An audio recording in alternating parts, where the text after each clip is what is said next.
आज का today's topic is deformities in skeleton. We have studied the 2 points, genetic causes and hormonal causes. Genetic causes में हमने study किया cleft palate, microcephaly and osteoarthritis. इनके genetic causes हैं. आपने इनके हर एक के factors को जो भी इनके पीछे इनके रीजंस हैं उनको प्रॉपर्ली ध्यान में रखना है. What are the different genetic causes? Cleft palate, persistent opening between oral and nasal cavity which can lead to aspiration pneumonia. Then microcephaly, human beings with a smaller head, arthritis, osteoarthritis, and hormonal causes in which due to deficiency in estrogen hormone or any specific type of hormone which causes several problems. So the next reason of deformities in the skeleton. Skeleton में कौन कौन से problem आ सकते हैं? वो हमारे पास जो third reason है दैट इज़ न्यूट्रिशनल कॉज. इसमें एक बहुत इम्पोर्टेंट पॉइंट इसमें दो हमें स्टडी करने हैं. दो पॉइंट्स हैं इसमें. One is osteomalacia and the second is rickets. ठीक है. ऑस्टियोमेल्सिया आपने नाम से ध्यान रखना है, यानी कि soft bones due to inadequate mineral deposition, यानी कि जितने भी हम फूड से ले रहे हैं, कैल्शियम साल्ट्स ले रहे हैं, विटामिन डी ले रहे हैं, वो हमारी बोन्स में डिपॉजिट नहीं हो रहे. इसकी वजह से बोन्स सॉफ्ट हो जाती हैं और सॉफ्ट होने की वजह से बोन्स वीक हो जाते हैं. फिर उसके बाद weight bearing bones of the legs, हमारी जो लेग्स की जिनके ऊपर हमारी बॉडी का वेट है और हम जो भी अपनी लाइफ के डिफरेंट एक्टिविटीज़ परफॉर्म करते हैं उसमें जो हमारी लेग की बोन्स हैं और हमारी पेल्विस की बोन्स हैं. पेल्विस के जॉइंट आपको पता है जो हमारे मेन रीजन है विच इज अटैचिंग जो ब्रिज है between our vertebral column and our fore hind limbs. ठीक है. लेग की बोन के दरमियान, लेग की बोन्स के ऊपर का जो रीजन है पेल्विस बोन का, इन दोनों एरिया में ये जो हमारी वेट बेरिंग बोन्स है, मतलब बहुत हैवी जिनके ऊपर वेट पड़ता है, प्रेशर पड़ता है, सो ये दोनों बोन्स डिफॉर्म, डी शेप इनकी चेंज हो जाती है. अब इसमें इस प्रॉब्लम की क्या सिम्टम है? Symptom is pain when weight is put on affected area. अब मैं आपसे इसकी एक डायग्राम शेयर करती हूँ कि कैसे ऑस्टियोमेल्सिया के पेशेंट्स कैसे होते हैं. ठीक है. आप ये देख लें, ये हमारी पेल्विस की बोन है. ठीक है. आपसे शेयर हो रही है, आपको नजर आ रही है ये डायग्राम?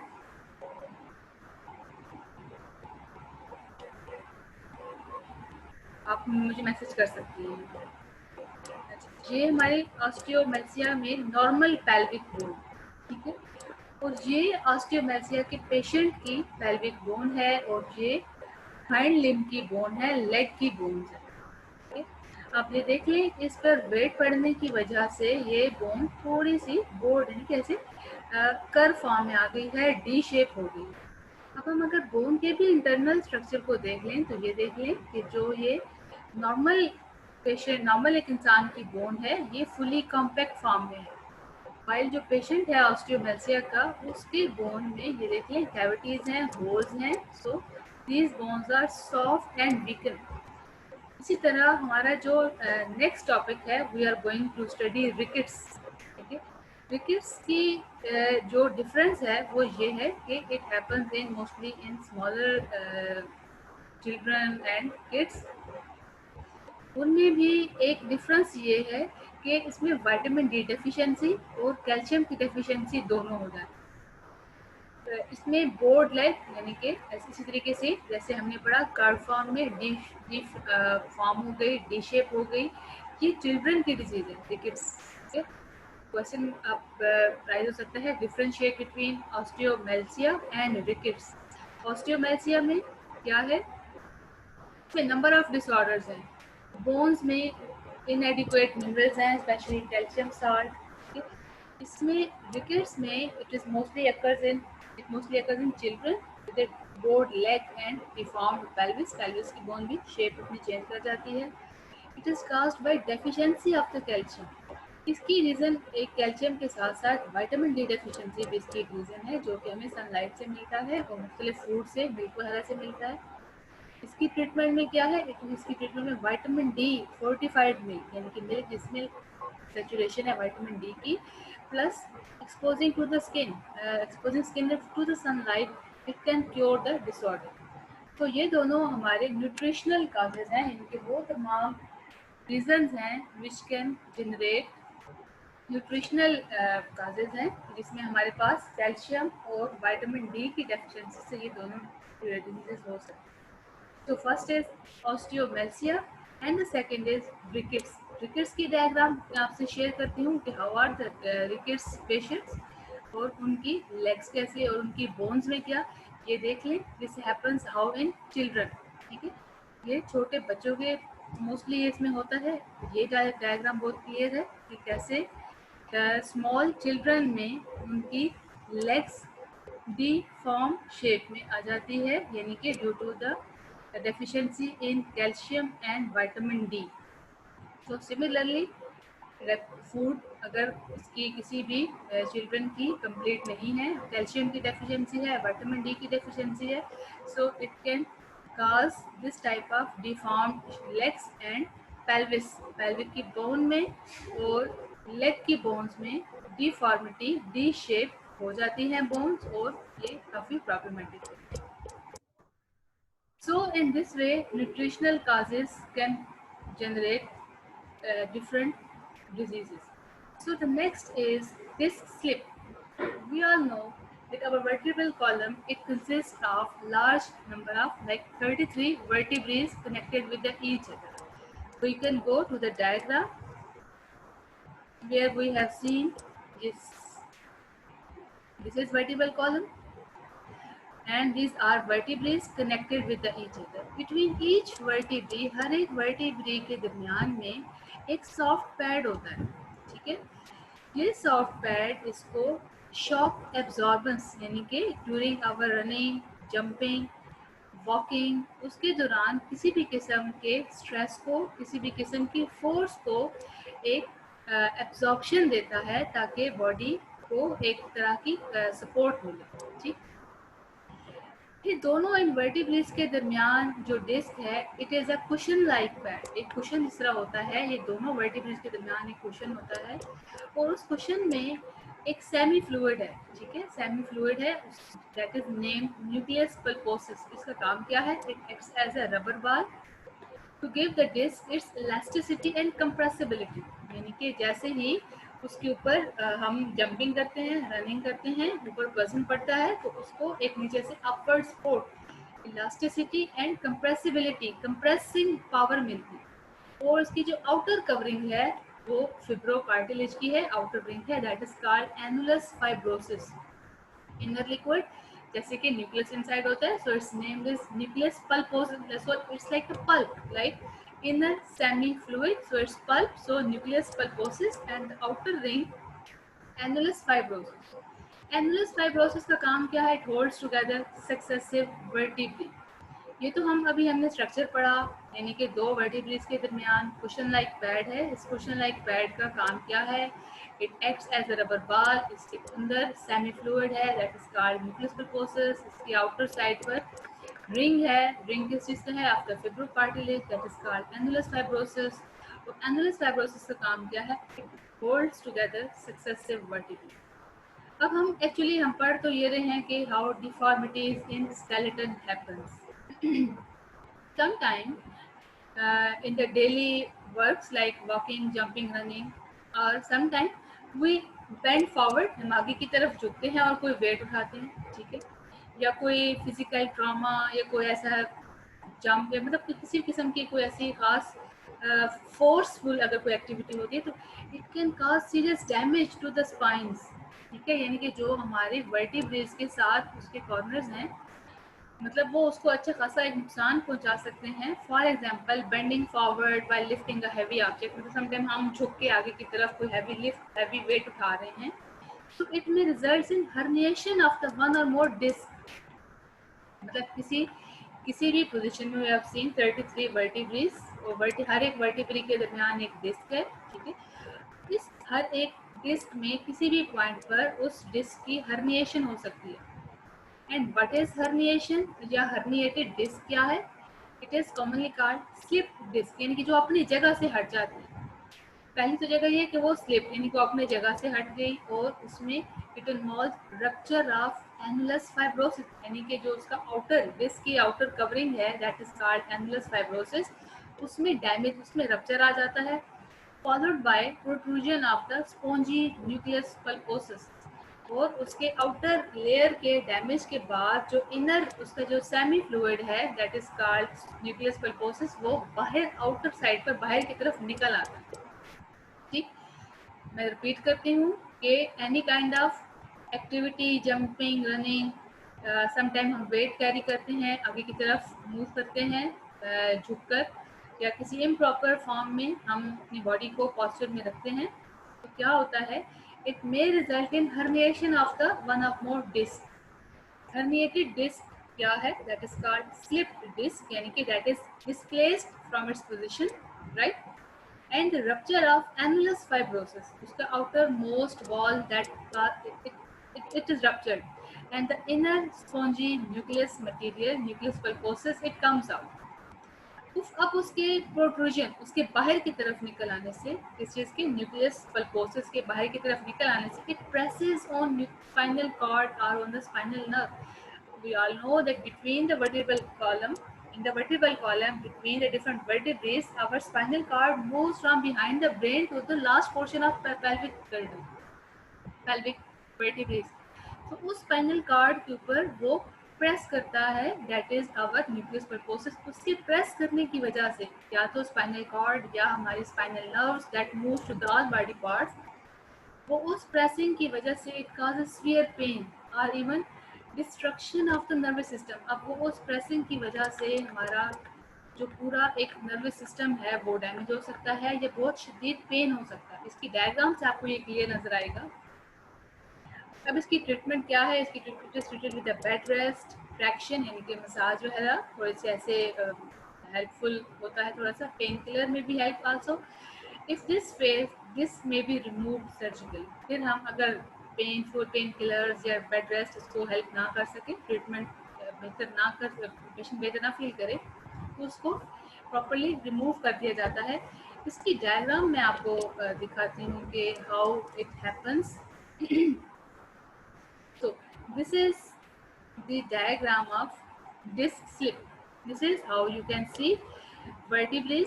ठीक है, ये अब एक हमारा जैसे नॉर्मल डिस्क है। नॉर्मल डिस्क में इसकी outer covering that is called annulus fibrosis, and inner is nucleus pulposus। Inner side material is nucleus pulposus and the outer material is annulus fibrosis।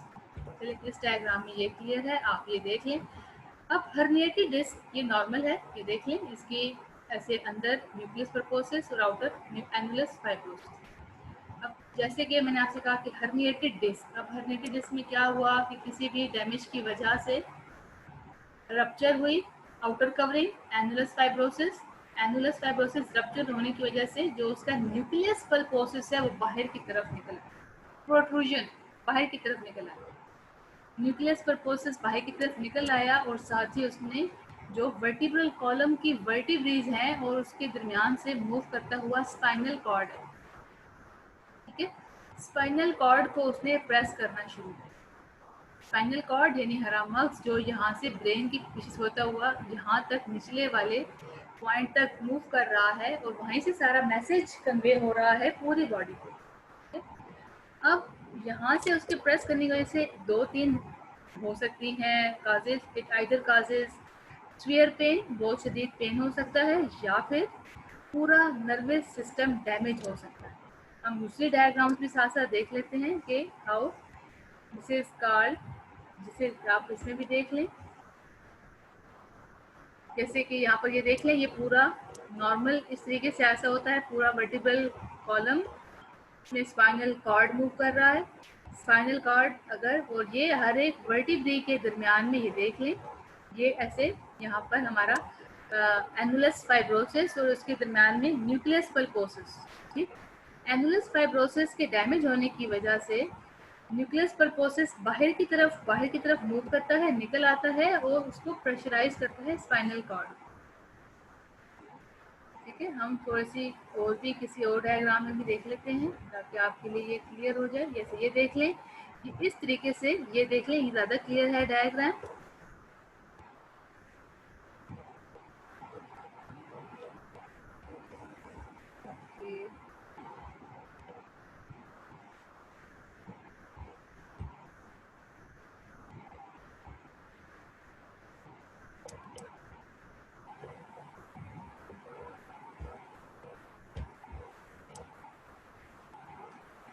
ठीक है,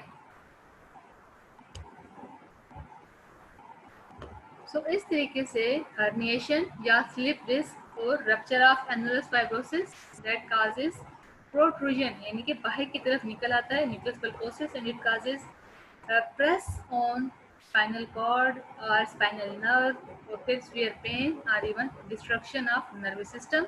So this is called disc clips and it is treated with the bed rest, traction and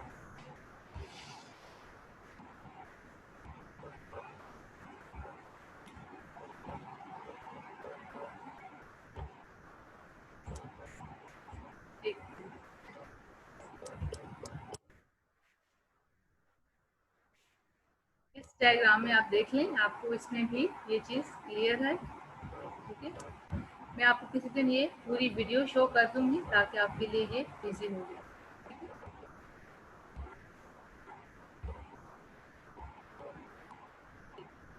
So the next is spondylosis. Spondylosis क्या है? It is a disease which causes immobility and fusion of vertebral joints. यानी कि जो हमारे vertebral column के joints हैं वो आपस में फ्यूज कर जाते हैं। ठीक है, वर्टिब्रल कॉलम के जॉइंट्स आपस में फ्यूज कर जाने की वजह से उनकी अपनी प्रॉपर एक्टिविटी, अपनी प्रॉपर शेप, अपनी प्रॉपर स्ट्रक्चर मेंटेन नहीं रहता। So the next is sciatica. Sciatica क्या है? शैटिका एक शैटिक नर्व होती है। मैं आपसे उसकी डायग्राम शो करती हूँ, where it is and how it works.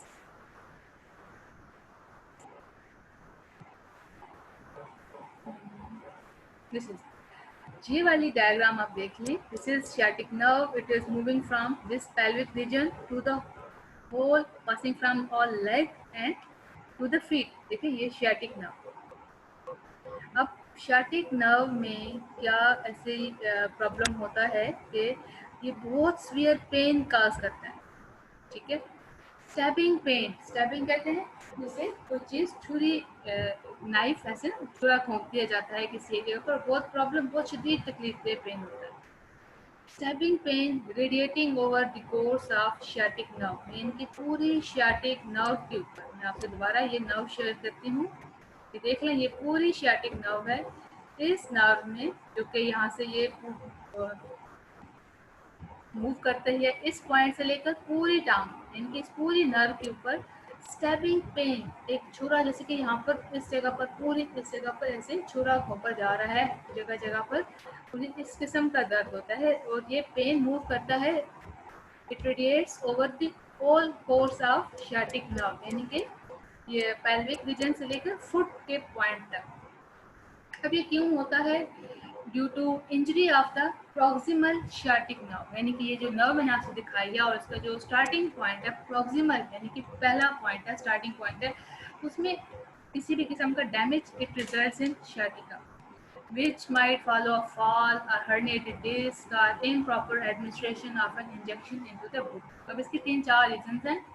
For example कोई गिर सकता है, गिर जाए तो फिर फॉल की वजह से, हर्निएटेड डिस्क की वजह से भी। मैंने आपसे ऊपर कहा कि हर्निएटेड डिस्क में क्या होता है कि जो हमारी पल्पोसिस, न्यूक्लियस पल्पोसिस का मटेरियल है, it exerts pressure on the spinal cord और द एनी स्पाइनल नर्व। ठीक, अब वो नर्व ये शैटिक नर्व भी हो सकती है। अब इस शैटिक नर्व में डैमेज की वजह से ये प्रॉब्लम शैटिका, जिसे उर्दू में अर्को निसा भी कहते हैं, ये हो सकता है। या फिर कूल्हे की हड्डी में, बुटाओ कूल्हे की हड्डी में गलत अगर इंजेक्शन लग जाए, it also can cause sciatica. This may result in number of lower limb impairments, यानी कि जो टांगों वाला रीजन है निचले वाला, उसमें इम्पेयरमेंट यानी कि प्रॉब्लम, डैमेज, चलना फिरना ना हो सकना, ठीक है, अपना डेली का काम ना कर सकना, depending on precise nerve root injured, कि कौन सी नर्व की रूट इंजर्ड है, उसकी बेस पर जो हमारा लोअर लिम्ब नीचे वाली टांगों के एरिया है वो इम्पेयर हो सकता है, यानी कि अपना काम करना छोड़ सकता है। और if sciatic nerve is completely transected, अगर ये sciatic nerve टोटल काट दी जाए, legs become nearly useless, टांगों का बिल्कुल काम खत्म हो सकता है। they cannot be flexed, वो मुड़ नहीं सकती, and all foot ankle movement is lost, और टांगों की पाँव की पूरी मूवमेंट ये खत्म हो सकती है। और इसकी recovery from the sciatic nerve is usually slow and incomplete, ये बहुत स्लो होती है और बहुत आहिस्ता आहिस्ता और नामुकम्मल तौर पर इसकी सेहतमंद इंसान दोबारा हेल्थ की तरफ वापस आता है। So I again show you this diagram. Here it is again, this is sciatic nerve, ठीक है। अब होता क्या है, it is actually a stabbing pain, जिसे छुरा घोंपा जा रहा है जगह जगह पर, इस तरह का पेन है। and it radiates over the course of sciatic nerve, पूरे sciatic course की नर्व, यानी कि यहाँ इस जगह से लेकर पाँव तक ये पेन मूव करता है। अब ये होता कैसे है, it results due to the injury, कोई भी जख्म, कोई भी चोट of the proximal sciatic nerve, ये sciatic nerve का ये वाला एरिया है। देखिए यहाँ 2, 3, 4 जगह पर इसकी कनेक्शन है। किसी भी जगह पर ये डैमेज की वजह से इट कैन काज sciatica। अब इसकी क्या रीजंस हैं, फॉल, गिरने की वजह से, हर्निएटेड डिस्क हर्निएटेड डिस्क की वजह से, ये देख लें ये वाला पॉइंट, यानी कि अगर ये वाला प्रॉब्लम इधर जनरेट हुआ है, हर्निएटेड डिस्क का मसला हुआ है, तो भी ये sciatica काज कर सकता है। या फिर तीसरी वजह improper administration of an injection, अगर इंजेक्शन इस पॉइंट जगह पर इस एरिया में अगर गलत इंजेक्शन लग दिया जाए तो वो भी sciatica काज कर सकता है। अब sciatica नर्व इज कम्प्लीटली, अगर देख लें अब ये पूरी नर्व ही मूवमेंट के लिए रिस्पॉन्सिबल है, तो अगर ये नर्व यहाँ से कट जाए तो लेग पूरी अपना काम छोड़ सकती है। Foot ankle movement is completely lost, पाँव रखने की मूवमेंट भी मुकम्मल तौर पर ख़त्म हो सकती है। So this is all about sciatica, ठीक है। आई होप कि ये आपको समझ आ गया होगा। अगला जो हमारा लास्ट टॉपिक है that is arthritis. It's not clear here but we can see at our books. So arthritis we have seen inflammatory or degenerative disease that damage joints, यानी कि कोई भी ऐसी डिजीज है जो जॉइंट्स पे इफेक्ट कर रही है, डिजेनरेशन तोड़ फोड़, इन्फ्लेमेशन यानी कि उसमें वहाँ पर जख्म हुआ है। It results in pen, stiffness, swelling of the joints, अब टांगों जॉइंट्स में पेन हो सकता है, सख्त हो जाते हैं, हार्ड और स्वेलिंग हो जाते हैं।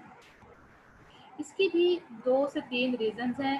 एक तो अक्यूट है, ठीक है, हमने पिछला जो देखा था जेनेटिक में दैट वाज क्रोनिक, और अगर अक्यूट होता है जो एक ही दफ़ा हो और बहुत शिद्दत से हो, क्रोनिक वो होता है that is again and again happening again, मुतअद्दी, इनके बार बार होने वाला। अब अक्यूट जो है इट में रिजल्ट फ्रॉम बैक्टीरियल इन्वेजन, अगर बैक्टीरियल इन्फेक्शन हो गया है उसको, उसकी वजह से आर्थराइटिस हो गया है तो उसको एंटीबायोटिक से ट्रीट किया जाता है। जो मेम्ब्रेन होती है जॉइंट्स की आउटर लेयर, उसमें क्या होता है, the fluid production is decreased which consequently leads to increase friction. अब उसमें जो जोड़ों के दरमियान ड्यूरिंग द मूवमेंट, उनके जॉइंट्स के यूज होने के दौरान रगड़ ज़्यादा होती है, फ्रिक्शन ज़्यादा होती है, जिसकी वजह से वो डैमेज होना शुरू हो जाते हैं और उनका जो लिक्विड मटेरियल है वो ख़त्म होता रहता है।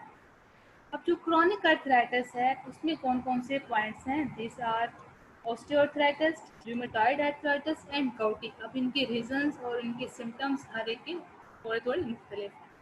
So these are all the different factors or different causes which are resulting in deformities of the skeleton. Tomorrow inshallah we will study our next topic. Okay, I hope you will have understand this topic inshallah. See you tomorrow. Allah Hafiz.